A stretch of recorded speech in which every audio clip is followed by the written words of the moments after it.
जय हिंद दोस्तों, कैसे आप सब। तो मेरे भाई बहुत लोगों का डिमांड आता है कि सचिन भाई मैथ में आपने 40 में 40 कैसे किया एसएससी के एग्जाम में, और भी बाकी एग्जाम में मैंने मैथ में अच्छा खासा स्कोर किया है। मेरे भाई देखो, मैथ को अगर आपको समझना है ना कि मैथ कैसे तैयार होता है, तो उसके लिए पहले आपको थोड़ा पीछे चलना पड़ेगा मेरे साथ, ठीक है।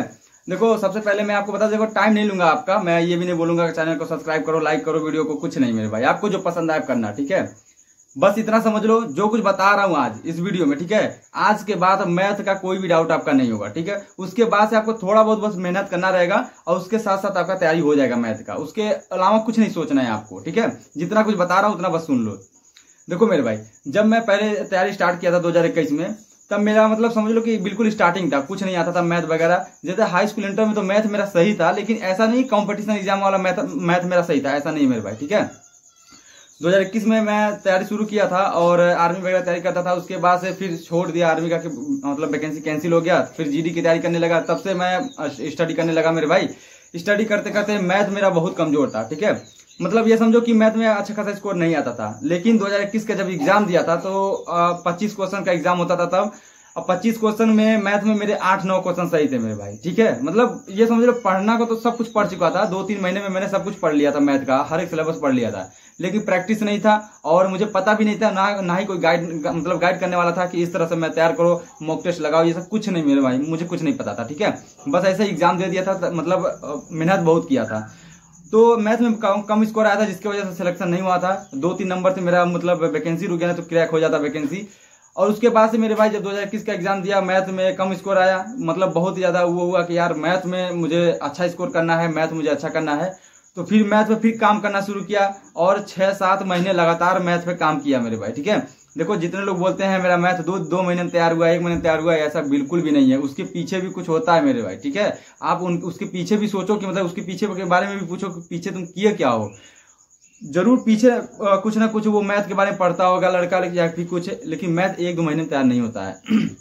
हाँ, कुछ स्कोर कर सकते हो, 40%, 50% मैथ में कर सकते हो कुछ दिन के अंदर। लेकिन अगर अच्छा स्कोर करना है आपको, फुल टू फुल मार्क्स लाना है, या फिर 1-2 नंबर बस कट जाता चलेगा, उसके लिए आपको थोड़ा टाइम लगेगा मेरे भाई। तो 6-7 महीने मैंने तैयारी किया, 6-7 महीने तैयारी किया, अच्छे से मैथ पे मतलब काम किया। और ये समझो कि मैथ में मैंने 4-5 घंटे डेली दिया था, और कंटिन्यू तैयारी किया था 2022 के लिए। तो 2022 में क्या हुआ, पैटर्न चेंज हो गया ये सब, और 20 क्वेश्चन आने लगे। 20 क्वेश्चन में से मेरे मैथ में 17 क्वेश्चन या 18 क्वेश्चन सही थे, मतलब 2022 के एग्जाम में। मेरा भाई भी तैयारी 2022 से स्टार्ट किया था, तो फिर उसको भी तैयारी कराने लगा, और साथ साथ में उसका भी मैथ वगैरह तैयार कराने लगा, जैसे कि जिस तरह से मेरा तैयार हो रहा था। 2022 में तो मेरा मैथ बहुत अच्छा हो गया था, हर एक मॉक टेस्ट में मेरे 20 में 20 स्कोर आते थे। लेकिन एग्जाम के टाइम पे जानते क्या हुआ था, एग्जाम के टाइम पे मतलब जैसे होता है ना, हड़बड़ी हो गया, थोड़ा घबराहट होने लगा, इसकी वजह से मेरा मैथ में 1-2 क्वेश्चन गलत हो गया था। और मेरे भाई, जब मेरे भाई ने एग्जाम दिया था 2022 का, तो उसका भी बहुत कम स्कोर था, 14-15 क्वेश्चन सही थे 20 में से, जो कि मुझे अच्छा नहीं लगा। मुझे लगा कि और भी अच्छा काम करना चाहिए मैथ पे, जिससे कि मैथ में फुल टू फुल स्कोर आए। 2022 की ही बात कर रहा हूँ, 2022 से 2023 में मेरे कई सारे मतलब वैकेंसी में, 2-3 वैकेंसी में मेरे मैथ में अच्छे खासे स्कोर आए थे। 25 में से 23 क्वेश्चन, 25 में से 25 क्वेश्चन, इस तरह से मेरे स्कोर आए थे मैथ में, ठीक है। लेकिन फिर जीडी के एग्जाम में मेरा इतना स्कोर नहीं हो पाया था, मतलब 20 में 20 नहीं हो पाया था। मैथ में फिर काम करना स्टार्ट किया। देखो काम कैसे किया मैंने, मैथ में कुछ करता नहीं था, बस जैसे टॉपिक वगैरह जो कुछ होता है वो पढ़ लेता था। ये देख रहे हो आप, ये देखो, ये सब मतलब जो है ना, ये अपना सिलेबस लिख के रखता था मैथ का, हर एक टॉपिक मतलब हर एक चैप्टर लिख के रखता था, कौन कौन सा चैप्टर आता है एसएससी जीडी के एग्जाम में, एडवांस लेवल को छोड़ के, जैसा कि मेंसुरेशन वगैरह को छोड़कर। मेंसुरेशन तो मैं 2021 या 22 में ही तैयार कर लिया था, बहुत अच्छा खासा तैयार कर लिया था, क्योंकि वो फार्मूला पे होता है। जितना सारा फार्मूला ये देख रहे हो, सब फार्मूला पड़ा हुआ है, ऐसे भी लिख लेता था, और पेज पे भी फार्मूला लिख के मैं मतलब अच्छे से याद कर लिया था। काफी दिन तक उसको बस रिपीट करता रहता था, 10-15 दिन या फिर 1 महीने तक शायद मैंने रिपीट किया था, जिससे कि फार्मूला एकदम दिमाग में चढ़ गया। और वो फार्मूले पे ही लगता है मेंसुरेशन। जिसको फार्मूला नहीं याद है, बहुत ही मतलब ऐसे लोग होंगे, बहुत कम ही लोग ऐसे होंगे जो मतलब बिना फार्मूला का मैथ लगाते होंगे एडवांस मैथ में मेंसुरेशन, लेकिन फार्मूले पे ही लगता है मेरे भाई अधिकतर सवाल, ठीक है। तो इस तरह से था, जो मतलब अपना थोड़ा बहुत शॉर्ट नोट बनाता था मैथ के लिए, और टॉपिक लिख के उसको यूट्यूब से सर्च करके पढ़ता था। और मैंने देखो, मैं अपना खुद और मेरे भाई का भी मैथ तैयार कराया है परमवीर बैच से। यूट्यूब पर फ्री है परमवीर बैच, और रोजगार विद अंकित एप्लीकेशन मतलब चैनल पर है। तो परमवीर बैच से क्या क्या था, जितनी भी वीडियो है सारी वीडियो देख लिया था, मतलब भगा भगा के, और जो क्वेश्चन बिल्कुल इजी रहते थे उसको भगा देता था, या फिर जो टॉपिक मेरे इजी रहते थे उसको नहीं देखता था, दूसरा टॉपिक देखता था जो मुझे थोड़ा डिफिकल्ट लगता था। तो इस तरह से मैथ में तैयार करता था। अब मैथ तैयार करते करते मेरे भाई सारा वीडियो देख लिया। सारा वीडियो देखने के बाद नोट्स वगैरह कुछ नहीं बनाया। मेरे पास एक नोट्स है मैथ का, ये देखो ये नोट्स है, लेकिन मेरे भाई इसमें बस 2 ही टॉपिक हैं। वो मैं प्रयागराज पढ़ने गया था जब 1 महीना ही पढ़ा था। 2 ही टॉपिक है इसमें, एक परसेंटेज है, एक एवरेज है, उसके अलावा कुछ नहीं पढ़ा था। और वो भी मतलब पढ़ा था लेकिन ये भी मतलब दिमाग में नहीं था, बस ये नोट्स बना लिया था। इसका रिवीजन नहीं करता था, बस ये था कि किसी तरह से मैथ तैयार हो जाए। और क्लास करने के बाद मेरे भाई बुक्स से भी मैं तैयारी करता था, ठीक है। मैथ की काफी सारी बुक्स है मेरे पास, ये देखो ये है, और एक मोटी वाली जो RS अग्रवाल की है वो कोई दोस्त ले गया है वो है, और ये देखो ये अर्थमेटिक ये भी है। फिर एक और है जो अंकित सर निकालते हैं मैथ की बुक, मतलब मैथ के बुक है जो मतलब सारा बुक नहीं लगाया पूरा, लेकिन जो RS अग्रवाल की मोटी बुक होती है, मेरा GD का जो भी टॉपिक होता है उसमें से मैं सब कुछ लगा चुका था। और ये जो दिखा नवीन अंकगणित RS अग्रवाल, ये भी वही बुक है, लेकिन इसमें थोड़ा शॉर्ट में दिया रहता है। तो इसका भी मैंने कई सारा टॉपिक लगा चुका है, मतलब लगा लिया है। और मेरे भाई जिससे कि क्या होता है ना, प्रैक्टिस कंटिन्यू होता रहता है, हर एक दिन प्रैक्टिस होता रहता है। टारगेट बना के कि मुझे इतना क्वेश्चन लगाना है और इतना क्वेश्चन आज लगाऊंगा, उसके बाद से मैं अगला टॉपिक स्टार्ट करूंगा कल। तो इस तरह से होता था। अभी जितने लोग मैथ की तैयारी कर रहे हो मेरे भाई, मैं अभी सब कुछ बताऊंगा कि आपको क्या करना चाहिए। अगर आप एक बिगिनर्स हो, या फिर आप मीडियम में हो, या फिर आप हाई लेवल पे हो मैथ का, उसके बाद आपको क्या करना चाहिए जिसके आपके फुल टू फुल मार्क्स आए, ठीक है। मैं बताऊंगा अभी, बस कुछ सुन लो कि मतलब जैसे किस तरह से मेरा तैयार हुआ था, कितना टाइम लगा था मुझे, क्योंकि मुझे कोई गाइड करने वाला नहीं था। और यूट्यूब पे भी उतने बहुत कम लोग थे उस समय कि जो बताते थे अच्छे खासे कि मैथ ऐसे तैयार होता है, बहुत कम लोग थे मेरे भाई, ठीक है। और ज्यादा तो प्रमोशन करने वाले रहते थे, प्रमोशन के चक्कर में अपना मतलब बताते ये बुक्स ले लो, ये बुक्स, यही सब चलता था यार। मतलब जेन्युइन बंदा बहुत कम रहता था। जैसे कि मैं बताता हूँ, मैं कोई प्रमोशन वगैरह नहीं, जो कुछ होता है जो मैंने तैयार किया जिस तरह से मैं वो आपको बताता हूँ। अगर आपको अच्छा लगता है तो मेरे भाई आप लोग बहुत सपोर्ट करते हो मुझे, ठीक है। तो मेरे भाई इस तरह से मैं पढ़ता था, टॉपिक वगैरह लिख के उसको सर्च करके यूट्यूब से पढ़ता था। उसके बाद से मैंने एक मतलब बैच भी लिया था, खाकी बैच लिया था यूपी पुलिस कांस्टेबल के लिए। वो बैच मैं मैथ के लिए नहीं लिया था, GS के लिए, जिससे कि प्रॉपर मुझे GS की नोट्स मिल सके, तो उसके लिए मैंने लिया था और पढ़ा भी था। उसमें से कुछ टॉपिक ऐसे थे जैसे इंस्टॉलमेंट हो गया, और भी नंबर सिस्टम के कुछ ऐसे टॉपिक हो गए, मतलब टाइप्स हो गए जो मुझे नहीं समझ में आता था जल्दी। तो उस तरह से मैं वहां से भी कुछ क्वेश्चन मतलब कुछ क्लास किया था मैथ का, और परमवीर बैच से किया था।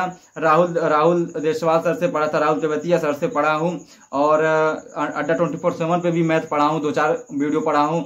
और बाकी देखो जो छोटे यूट्यूबर हैं, बहुत छोटे यूट्यूबर होते हैं, उनसे भी मैं मैथ पढ़ा हूँ, ठीक है। उनसे भी मैथ पढ़ा हूँ, जो बहुत ही छोटे यूट्यूबर होते हैं, जो मतलब एक एक टॉपिक एक एक टाइप्स के क्वेश्चन बताते हैं अपने वीडियो में, उनसे भी पढ़ा हूँ। ऐसा नहीं है कि सिर्फ हाई लेवल के टीचर से ही मैं मैथ पढ़ा हूँ, ठीक है।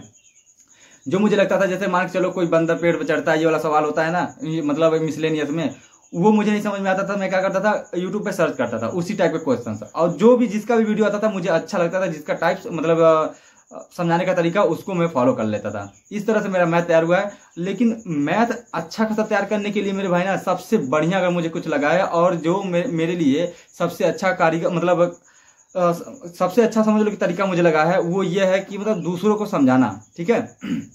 मेरे घर जितेंद्र भी आते थे, जो मतलब दोस्त मेरे, और मेरा भाई भी रहता था। उन लोग को जब समझाता था तो मेरे भाई जो क्वेश्चन मुझे नहीं आते थे समझाने के टाइम पे, वो क्वेश्चन मुझे आ जाते थे, ठीक है। अब वो क्वेश्चन इस तरह से आ जाते थे फिर कभी भूलता भी नहीं था। तो जितेंद्र को भी समझाता था, उसको भी, राहुल को भी। और मेरे भाई जितने लोग मुझे मतलब व्हाट्सएप पे मैसेज करते थे और व्हाट्सएप से बात होती थी जितने लोगों की, वो लोग मैथ के कई सारे क्वेश्चन भेजते थे। मतलब ये समझो जब एग्जाम होने वाला रहता था, बहुत लोग मुझे मतलब मैसेज भेजते थे, व्हाट्सएप पे अपने क्वेश्चन भेजते थे मैथ का, वो मैं लगा भेजता था। जब उस टाइम पे मैं कोई क्लास नहीं करता था मैथ का, और ना ही कुछ मैथ का पढ़ता था, ना ही नोट्स रिवीजन करता था, कुछ नहीं। बस दूसरों के डाउट्स क्लियर करता था मैथ के लिए। जो मुझे लगा कि मतलब जो मुझे लगता है कि वही मेरा जो मैथ में फुल टू फुल मार्क्स आया है, वो सबसे बड़ा वजह है, ठीक है ना। कि मतलब दूसरों को समझाना मेरे भाई। अगर आप दूसरों को समझाते हो, जैसे मैथ का कोई सवाल आपको नहीं समझ में आता है और एक बार कहीं से आप समझ लिए, फिर भी आप भूल जाओगे, ठीक है। लेकिन वही जब आप 1-2 बार किसी को बता दोगे तो मेरे भाई आप कभी नहीं भूलोगे मैथ, ठीक है। वो क्वेश्चन आपको हमेशा रट जाएगा और आप इजीली लगा लोगे। और मतलब लगाने की तो बात ही छोड़ो, आप उसमें कुछ ट्रिक भी उनको बता सकते हो। जब आप लगाने लगोगे ना तो उसमें कुछ ट्रिक भी आपको निकलने लगेगा कि अरे ये तो इस तरह से लग रहा है, तो ये तो शॉर्टकट में भी लग जाएगा। तो वही होता है ट्रिक मेरे भाई। इसी तरह से मेरा मैथ तैयार हुआ है। दूसरे के सवालों का जवाब देना मैथ में। व्हाट्सएप पे कई सारे लोग सवाल भेजते थे, बहुत लोग अभी भी भेजते हैं सवाल, उनका मैं जवाब देता हूँ, मतलब लगा के भेज देता हूँ। परेशान रहते हैं लोग, मैथ का हुआ है, रीजनिंग का हुआ है, मतलब कोई भी सवाल हुआ। जीएस को छोड़ के यार, जीएस मेरा खुद अभी कमजोर है, मैं जीएस के बारे में बात नहीं कर रहा। ठीक है, तो मैथ इस तरह से तैयार होता है। अब देखो मैं बता रहा हूं आपको, जितने लोगों का मैथ बिल्कुल भी तैयार नहीं है मेरे भाई, 20 में से 7 क्वेश्चन, 8 क्वेश्चन, 6 क्वेश्चन इतने होते हैं, उनको किस तरह से तैयार करना चाहिए। देखो उनके लिए मैं बता दूं, आप इस तरह से मतलब सिलेबस लिख लो मैथ का, हर एक टॉपिक लिख लो, कौन कौन से टॉपिक से क्वेश्चंस आते हैं। ठीक है, आप अगर बैच ले सकते हो तो ठीक है, नहीं बैच ले सकते हो मेरे भाई, फ्री में भी हो जाएगा यूट्यूब से, कोई दिक्कत नहीं है। यूट्यूब पे बहुत कुछ पड़ा हुआ है, बस क्या है ना, आप थोड़ा अलग से दिमाग लगाओ और थोड़ी मेहनत करो यूट्यूब पे, बस इससे अलावा कुछ नहीं करना है। तो आप सारे सिलेबस को एक एक करके आपकी कैपेसिटी के अनुसार, ठीक है, जितनी आपकी कैपेसिटी है उसके हिसाब से आप एक दिन में 2 वीडियो, 3 वीडियो, 1 वीडियो देख लिया करो। और वो वीडियो देखने के बाद आप उसके स्क्रीनशॉट ले लो। ठीक है ना, मैं नोट्स बनाया था तो सिर्फ स्क्रीनशॉट लेके फोन में रखा था। बहुत लोग बोलेंगे कि यार अभी देखो स्क्रीनशॉट लेके रखेंगे तो फिर वो फोन से नहीं पढ़ेगा। मैं आपको फोन से पढ़ने के लिए बोल भी नहीं रहा हूं मेरे भाई। ठीक है, आपको क्या करना है, बस स्क्रीनशॉट लेके एक फाइल बना के रखना है। जो भी आप टॉपिक से सिलेबस से पढ़ो, जिस चैप्टर से, उस चैप्टर का फाइल बना के उसमें आप नोट्स की तरह रख सकते हो। ठीक है, मैं आपको डेली उस फोन से, उस फाइल से आपको पढ़ने के लिए नहीं बोल रहा हूं, बस एक बार रख लो, उसके बाद पढ़ लो। नोट्स बनाना चाहते हो मेरे भाई तो नोट्स आप बिल्कुल अच्छे से बना सकते हो, कोई दिक्कत नहीं है। मान के चलो आप कोई भी एक टॉपिक या परसेंटेज पढ़ रहे हो, परसेंटेज का कोई एक ऐसा टाइप्स है जो आपको नहीं समझ में आता था, तो उसका नोट्स बनाओ। ऐसा नहीं है कि परसेंटेज का बिल्कुल इजी से इजी जो होता है उसका भी नोट्स आप बनाते चलो, तो आपका ये टाइम वेस्ट है यार। आप उस टाइप्स के क्वेश्चन का नोट बनाओ जो आपको नहीं समझ में आता है, या फिर आपको समझ में आता तो है लेकिन भूल जाते हो, उसका सिर्फ नोट्स बनाओ। और उसमें भी 1 से 2 क्वेश्चन ही ऐड करो। ऐसा नहीं कि एक टाइप्स के क्वेश्चन में 4 क्वेश्चन आप ऐड करो, ये बिल्कुल गलत बात है। इसमें जो है टाइम वेस्ट होता है और कुछ नहीं होगा। ठीक है, दोबारा आप जब रिवीजन भी करने जाओगे ना तो आपको बहुत ही ज्यादा लगेगा, तो आप रिवीजन भी नहीं कर पाओगे।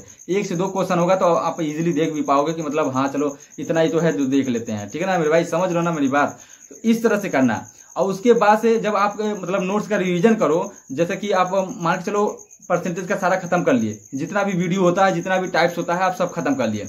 खत्म करने के बाद जो आप स्क्रीनशॉट लेके रखे हो, ठीक है, या फिर जो आप नोट्स में बनाए हो, उसको उसी दिन या फिर उसके अगले दिन, ठीक है ना, उसके अगले दिन आप क्या करो, एक दिन पूरा उसको देखो, जितना कुछ आप नोट्स बनाए हो। देखने के बाद मेरे भाई अगला टॉपिक, अगला मतलब चैप्टर स्टार्ट करना। ठीक है, अगला चैप्टर स्टार्ट तभी करना जब आप उसका रिवीजन कर लो, जो नोट्स बनाए हो। मुझे पता है कि आपको याद तो होगा नहीं, ठीक है ना, जो आप नोट्स बनाए हो आपको एक बार रिवीजन करने में याद नहीं होगा। ठीक है, याद नहीं होगा, और याद नहीं होगा तो आपको घबराना भी नहीं है मेरे भाई कि हाँ याद नहीं हो रहा है तो फिर ये तो बहुत ही बेकार तरीका है पढ़ने का।